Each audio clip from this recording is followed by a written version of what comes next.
গতকালকে একটি গোপন সংবাদের ভিত্তিতে আমতলী নামক এলাকায়, বিজয়নগরের আমতলী নামক এলাকা থেকে প্রায় ৭,১১৮ পিস মোবাইল ফোনের ডিসপ্লে, ১৯৫ প্যাকেট পেঁয়াজের বীজ, ৮,৩১৬ পিস বিভিন্ন রকমের ইনজেকশন এবং মেডিসিন এবং সঙ্গে এটা বহনকারী একটি পিকআপকে আটক করা হয়।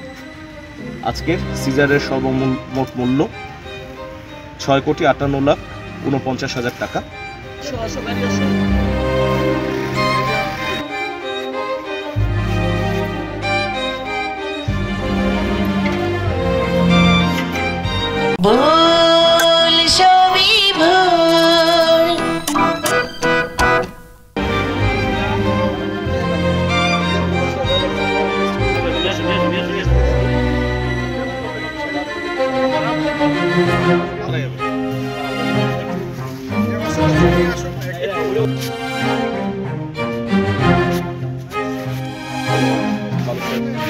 ক্ষতি করার জন্য